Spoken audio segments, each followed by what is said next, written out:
हम दोनों ने मिलकर उसे सब कुछ सच सच बता दिया, सिवाय मेरी असलियत के, जिसे सीग़े राज में रखना मेरा फ़र्ज़ मनसबी था। हमारी बातों से विक्रम को सूरत हाल की संगीनी का एहसास हो गया था और उसके चेहरे पर संजीदगी का डेरा नजर आ रहा था। विक्रम बोला, तुम लोगों ने अपनी तरफ से काफ़ी होशियारी दिखाई है, परंतु मैं कहूँगा तुम्हारा सही सलामत बच बचा कर मुझ तक पहुँच जाने में तुम दोनों के अच्छे नसीब का बहुत दखल है। खुसूसन भटिंडे में आवारागर्दी करके तो तुमने सीधे सीधे अपने फंसने की तैयारी कर ली थी। जहीर ने मेरी तरफ देखा और हमने नजरें झुका लीं। विक्रम ने बात जारी रखी, बोला, पता है तला मुबारक से सिर्फ 1-1.5 फरलांग के फासले पर इलाके का थाना है जिसके संतरियों की तले पर ड्यूटी लगती है। तुम लोगों को पता नहीं कि वो लोग किसी भी मफरूर बंदे की गिरफ्तारी के लिए करीब की सब रियासतों की पुलिस को तार के जरिए पैगाम पहुंचा देते हैं। उसने जो कुछ कहा उसे छुटलाना मुमकिन नहीं था, लेकिन जो कुछ हो चुका था उसे लौटाने का कोई तरीका भी तो नहीं था। यही गनीमत था कि हम बच निकले थे और बज़ाहिर एक महफूज ठिकाने पर पहुंच गए थे। विक्रम ने हमारी कैफियत भांपते हुए हिम्मत बंधाई, बोला, चलो जो कुछ हुआ चंगा ही हुआ, अब कोई तुम्हारी तरफ आंख उठाकर भी नहीं देख सकता। पुलिस हो या फौज, तुम तक पहुंचने के लिए उन्हें मेरी लाश पर से गुजरना पड़ेगा। हम दोनों ने उसकी मोहब्बत का शुक्रिया अदा किया तो वो बाकायदा नाराज हो गया और जहीर को मिन्नत समाजत माफ़ी तलाफ़ी करके उसे मनाना पड़ा। जहीर ने भाभी यानी विक्रम की बीवी की सेहत के बारे में पूछा तो विक्रम ने बताया कि वो अब बेहतर है, अलबत्ता कमज़ोरी बहुत है। डॉक्टर ने मलेरिया बताया है जिसके असरात दूर होने में अभी वक्त लगेगा। जहीर ने भाभी तक सलाम पहुंचाने की दरखास्त की। विक्रम ने रात के खाने में खुसूसी एहतराम किया था और कई दिन के बाद हमें गोश्त से बने खानों से लुत्फानंदोज़ होने का मौका मिला। हैरत अंगेज़ तौर पर विक्रम भी निहायत रग़बत से हमारे साथ शरीक रहा। खाने के बाद भी देर तक महफिल जमी रही। ठीक से याद नहीं कि गुफ्तगू का रुख किस तरह जहीर के छोटे भाई और दीगर साथियों की शहादत की तरफ मुड़ गया। मैंने जहीर के वजीह चेहरे पर अचानक गम की घटा उतरते देखी। विक्रम ने उसकी दिली कैफियत भांपते हुए मौजू बदलना चाहा, लेकिन मैंने जहीर से आजिज़ाना दरखास्त की कि मुझे अपने दुख में शरीक करते हुए पूरे सानहे से आगाह करे। तदरे तजब्जुब के बाद वो राजी हो गया, अलबत्ता विक्रम बदस्तूर जहनी अजियत में मुब्तला दिखाई दिया। अपने ख्यालात को यकसू करते हुए जहीर ने कहानी सुनानी शुरू की। बोला, हम कश्मीरी नौजवानों को स्कूल और कॉलेज में पढ़ाया जाता है कि गांधी जी का अदम तशद्दुद का फ़लसफ़ा बेहतरीन तर्ज़ हयात और जमहूरियत बेहतरीन तर्ज़ सियासत है, जिसमें बदतरीन मुखालिफ की बात को भी खुले दिल से सुना और बर्दाश्त किया जाता है और सिर्फ दलाइल से उसे कायल करने की इजाज़त होती है। गंभीर लहजे में बात करते हुए वो गालिबन अपने आप को पुरसुकून करने के लिए रुका और फिर बात आगे बढ़ाई। बोला, इसी तरह मुनसिफाना और आज़ादाना राय दही के जरिए अपने नुमाइंदे का इंतखाब करना और मुखालिफ की फतह खंदा पेशानी से तस्लीम करना भी जमहूरियत के बुनियादी उसूल बताए जाते हैं। मैं और मेरे साथी भी इन सब बातों पर यकीन रखते थे और अपने वतन हिंदुस्तान में कायम मुस्तहकम निज़ाम जमहूरियत पर फ़ख्र करते थे। लेकिन फिर सरदार ने पहले कश्मीरी वज़ीर आज़म और सबसे नुमाया सियासी रहनुमा शेख अब्दुल्लाह को कश्मीर की खुद मुख्तारी के लिए आवाज़ उठाने पर गैर आइनी तौर पर बरतरफ करके जेल में डाल दिया और कठपुतली वज़ीर आज़म बख्शी गुलाम मोहम्मद को धांधली से हमारे सर पर मुसल्लत किया तो पूरे कश्मीर के तालीमी इदारों में एहतजाज किया गया।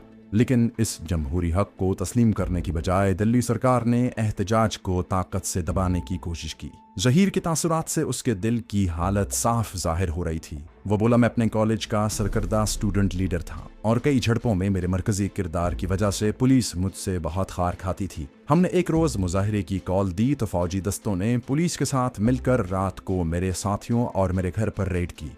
मैं तो बच निकला, लेकिन वो जालिम मेरे छोटे भाई 15 साला ज़मीर शेख को उठा ले गए और घर वालों को पैगाम दिया कि मेरे गिरफ्तारी पेश करने पर उसे रिहा किया जाएगा। इतना कहकर जहीर वक्ती तौर पर खामोश हो गया। विक्रम ने दुखी लहजे में कहा, इतना जुल्म, वो इंसान हैं या दरिंदे? जहीर ने कहा, भाई आगे तो सुने। मेरे घर वालों ने असर व रसूख इस्तेमाल करके ज़मीर को आज़ाद करवाने की कोशिश की, लेकिन बेसूद। वो पुलिस के नहीं हिंदुस्तानी सेना के बगाना कैंप में महसूर था और वो लोग उसकी कोई खैर खबर देने को तैयार न थे। कैंप का कमांडेंट मराठा मेजर बनवारी लाल इंतहाई मुतासिब हिंदू था जो कश्मीरियों से खुदा वास्ते का बैर रखता था। बिलाखिर मैंने अपने आप को पेश करने का फैसला किया।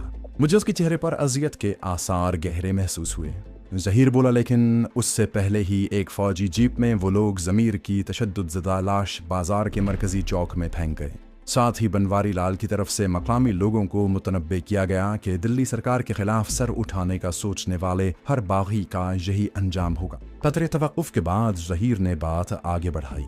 बोला, इस वाक़े से हमारे पुरअमन कस्बे में कोहराम मच गया और लोगों ने यकजा होकर बगाना कैंप के सामने एहतजाज का फैसला किया।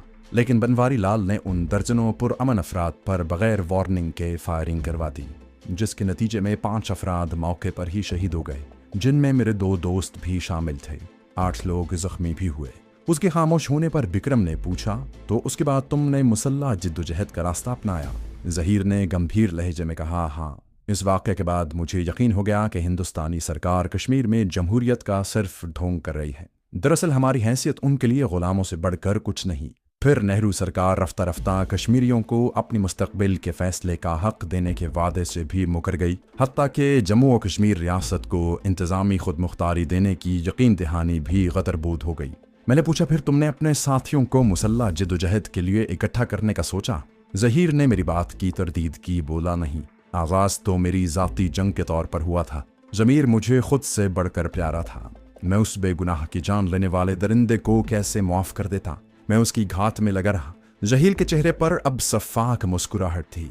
बोला, फिर एक रोज़ जब वो मामूल के मुताबिक अपनी जीप में दरियाए चनाब के साथ चलने वाली कच्ची सड़क पर सरथल माता मंदिर की हफ्तावार पूजा के लिए जा रहा था, तो एक तंग और ख़तरनाक मोड़ पर मैं सोडा वाटर बोतल से बनाए गए बम्बों के साथ उसका मुंतज़िर था। मैंने यके बाद दीगरे 3 बोतल बम उसकी जीप पर फेंके, जिनमें से 2 ऐन निशाने पर गिरे और जोरदार धमाके से फट गए। उसके साथ ही जीप ड्राइवर के जख्मी या बदहवास होने से बेकाबू होकर 40-50 गज बुलंदी से दरिया में जा गिरी और मेजर बनवारी समेत 2 सैनिक जहन्नम रसीद होकर दरिया में बह गए। 2 सैनिक बमुश्किल बचकर किनारे पर आ सके। मैंने हकीकी सताइश के साथ कहा, कमाल कर दिया यार, मुझे तो अंदाजा ही नहीं था कि तुम इतने दलेर मुजाहिद हो। बिक्रम बोला, ज़हीर यारा, आज तुमने पहली बार तफसील से अपने दिल के जख्म दिखाए तो मेरे दिल में तेरी इज्जत और बढ़ गई। हम सिखों में से तो बहुत से बस नाम के सिंह यानी शेर होते हैं, तुम तो सचमुच के हो। मैंने संजीदा लहजे में कहा, अब समझ सकता हूँ कि वो लोग तुम्हारे जान के दुश्मन क्यों बने हुए हैं। तुमने तो ऐसा जख्म लगाया है जो उन्हें अब भी चैन नहीं लेने देता होगा।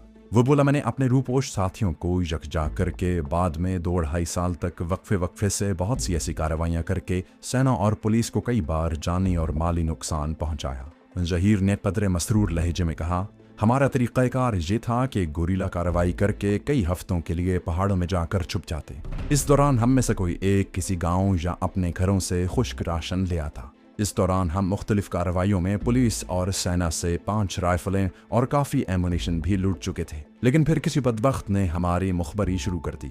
मेरा एक साथी राशन लेने घर गया तो सेना और पुलिस घात लगाए बैठी थी।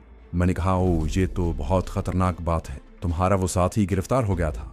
ज़हीर ने मगमूम लहजे में कहा, हाँ, उसकी ज़बान खुलवाने के लिए वहशियाना तशद्दुद होता रहा। उसने ज़बान न खोली तो उसकी लाश भी चौक में पड़ी पाई गई। इस पर हमने सरगर्मियां रोकने और मुख्तलिफ शहरों में रूपोशी का फैसला किया था। एक मकसद बेहतर हथियारों और दीगर बुनियादी ज़रूरियात के लिए वसाइल इकट्ठे करना भी था। बिक्रम ने गंभीर लहजे में कहा, बहुत जालिम और बेइंसाफ लोग हैं, लेकिन ऐसे जुल्म से तहरीकें ख़त्म नहीं होती, मज़ीद ताकत पकड़ती हैं। ज़हीर भाइया, इस जुल्म के ख़िलाफ़ तुमको मेरी पूरी हिमायत हासिल है। आज नहीं तो कल हमारी खालसा कौम को भी अपनी आज़ादी के लिए लड़ना पड़ेगा। हो सकता है उस वक्त हमको कश्मीरी भाइयों से मदद मांगनी पड़े। इस मौके पर मैं बिक्रम सिंह से उसकी हिंदुस्तानी सरकार से बदजनी की वजूह जानना चाहता था, लेकिन मैंने अपने सवालात बाद में किसी वक्त के लिए छोड़ दिए, क्योंकि रात गहरी हो गई थी और बिक्रमजीत सिंह के लिए घर के जनान खाने से कई बुलावे आ चुके थे। वो हमसे इजाज़त लेकर चला गया। थोड़ी देर इधर उधर की बातें करने के बाद हम दोनों भी सो गए। अगले दिन अलसुब बिक्रम फिर से हमारे पास मौजूद था।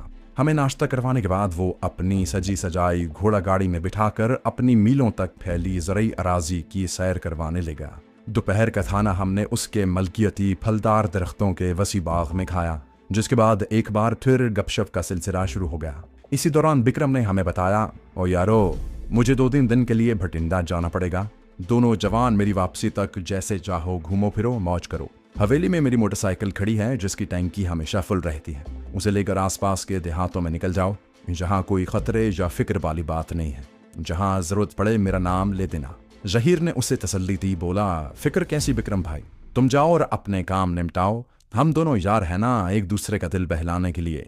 हम उसके साथ हवेली वापस आए और फिर वो अपनी जीप में भटिंडा रवाना हो गया। हम दोनों रात के खाने के बाद काफ़ी देर तक अपने गर्म लिहाफों में दुबके दुबके बातें करते रहे। मैं उसे अपने घर वालों और यारों दोस्तों के बारे में बताता रहा। इलाके में मौसम सरमा की शिद्दत के पेश नज़र मेहमान खाने में एक अंगीठी में कोयले दहक रहे थे।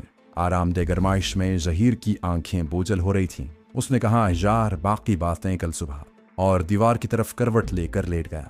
वो तो शायद चंद ही मिनट में सो गया, लेकिन मुझे नींद नहीं आ रही थी।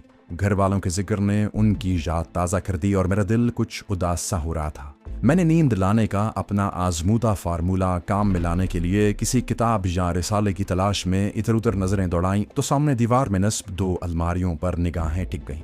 मैंने लालटेन उठाई और उनमें से एक अलमारी खोली, लेकिन उसमें से हिसाब किताब के खातों वगैरह के अलावा मेरे मतलब की कोई चीज़ ना निकली। अलबत्ता दूसरी अलमारी खोलते ही मेरा दिल खुशी से झूम उठा। मेरी नज़रों के सामने अंग्रेज़ी और हिंदी ज़बान की दर्जनों किताबें और रसायल और जरायद तरतीब से रखे हुए थे। मैंने उनमें से अपनी दिलचस्पी की 3 किताबों का इंतखाब किया और अपने बिस्तर पर आ गया। मैंने सबसे पहले मशरक़ी यानी हिंदुस्तानी पंजाब के मशहूर शहरों के तारुफ पर मुश्तमिल किताब पढ़ना शुरू की। उस किताब में शहरों का महल वकूअ ज़ाहिर करने के लिए नक्शे भी दिए गए थे। एक बड़ा नक्शा पूरे मशरक़ी पंजाब की अक्कासी कर रहा था। मेरे लिए पाकिस्तानी कौमी तराने के खालिक हफीज़ जालंधरी के हवाले से जालंधर और मेरे पसंदीदा शायर साहिर लुधियानवी के ताल्लुक से लुधियाना सबसे मानूस शहर थी। उस नक्शे की मदद से मैंने भटिंडा से उन दीगर शहरों का फासला और महल वकूअ का अंदाज़ा लगाया। मुझे अंदाज़ा हुआ कि उन दोनों शहरों में से लुधियाना निस्बतन करीब लगभग 90 मील के फासले पर वाक़ है। तभी लुधियाना से ज़रा पहले वाक़े एक कस्बे के नाम पर मेरी नज़र पड़ी। उसके साथ ही मेरे जहन में बिजली सी चमकी। कराची में मेरी तरबियत और रहनुमाई के दौरान मेरे लिए अपनी जिम्मेदारियों की अंजामदही के लिए जो मुमकिना अहदाफ बताए गए थे, उनमें उस कस्बे में वाक़ इंडियन एयर फोर्स के उस अड्डे हलवाड़ा का नाम भी शामिल था। मैंने नई दिलचस्पी से नक्शे पर हलवाड़ा के महल वकूअ का जायज़ा लिया। मेरे अंदाजे के मुताबिक भटिंडा से हलवाड़ा का फासला 70 मील के करीब रहा होगा, यानी भागू गांव से लगभग 63 मील। नक्शे में भागू गांव से जरा हटकर गुजरने वाली एक सड़क रामपुरा पिंड और हांडिया से गुजरती हुई बरनाला नामी कस्बे को होकर सीधी आगे बढ़ते हुए ऐन हलवाड़ा के करीब से गुजर रही थी। मैंने अपने दिल में अचानक उबल पड़ने वाले जोश और हिजान को दबाते हुए ठंडे दिमाग से सोचने की कोशिश की। मैं जिस मंसूबे पर गौर कर रहा हूँ वो किस हद तक काबिल अमल है। क्या ये वक्त और मौका इस मंसूबे पर अमल दरामद के लिए मुनासिब है? कहीं मैं खतरे के मुंह में अंधाधुंध छलांग लगाने की तो नहीं सोच रहा। इस खतरनाक मंसूबे में नाकामी का नतीजा मेरी मौत या उम्र भर कैद में सड़ने की सूरत में निकल सकता है। शायद किसी को मेरे अंजाम का इल्म भी ना हो पाए। मुझे फैसला करने के लिए ज्यादा सोचना नहीं पड़ा। मैं अपनी जान दाव पर लगाकर ही तो सरहद पार आया हूँ। मुझे इससे अच्छा मौका नहीं मिलेगा। पेट्रोल से लबरेज मोटरसाइकिल की शक्ल में सवारी बाहर मुंतजर हैं। अला सुबह निकलूं तो ज्यादा से ज्यादा 3 घंटे में मंजिल पर पहुंच जाऊंगा। किस्मत ने साथ दिया और कोई मुसीबत गले न पड़ी तो रात होने से पहले वापस लौट आऊंगा। हाँ, यही बेहतर रहेगा। अब मुझे अगले सवाल पर जहन लड़ाना था। क्या मुझे ज़हीर को अपने इस मंसूबे का हिस्सा बनाना चाहिए? वो बखुशी मेरा साथ देने पर तैयार हो जाएगा, लेकिन अगर बिक्रम सिंह के इंतबाह पर तवज्जो दूं तो ज़हीर के लिए फ़िलहाल बाहर घूमने फिरने में ख़तरा ही ख़तरा है। अगर उसे शनाख्त कर लिया गया तो न सिर्फ जान के लाले पड़ जाएंगे, बल्कि किसी काबिल ज़िक्र पेशरफ्त के बगैर मेरा वो मिशन भी अपने अंजाम को पहुंच जाएगा, जो मेरे वतन की सलामती के लिए बहुत अहमियत रखता है। बिलाखिर मैं इस फैसले पर पहुंचा कि मेरे लिए तन तनहा किस्मत आजमाई ही बेहतर रहेगी। काम नहीं बना तो मैं चुपचाप वापस आ जाऊंगा। कम अज़ कम मुझे रास्ते में पहचान लिए जाने का खतरा तो दरपेश नहीं है। मैंने अंदाज़ा लगाया कि रात का 3रा पहर गुजर रहा है। अब सोने का तो सवाल ही पैदा नहीं होता था। मैंने किताबें पढ़कर वक्त गुजारना चाहा, लेकिन मेरा जहन बार बार मेरे मिशन की तरफ जा रहा था। थक हार कर मैंने किताबें वापस अलमारी में रख दी। ताहम मैं किताब से वो नक्शा निकाल कर अपने कब्जे में करना नहीं भूला था। सूरज की पहली किरण ने जमीन को छुआ भी नहीं था कि मैं बिक्रमजीत सिंह की भारी भरकम ताकतवर मोटरसाइकिल पर हलवाड़ा जाने वाली सड़क पर रवां दवा था। ताहम सख्त सर्दी के बावजूद अपने सदियों पर मुहीत मामूल के मुताबिक किसानों की बहुत बड़ी तादाद भी मुंह अंधेरे अपने खेतों पर पहुंचने के लिए घरों से निकल चुकी थी। मुझे रास्ते में मुख्तलिफ ज़रई अशिया से लदी गाड़ियां और इक्का दुक्का ट्रैक्टर भी दिखाई दिए। रामपुरा पिंड के पास से गुजरते हुए मुझे एक मुसाफिर बस भी सड़क किनारे खड़ी दिखाई दी। मैं बरनाला कस्बा पहुंचा तो दिन पूरी तरह रोशन हो चुका था।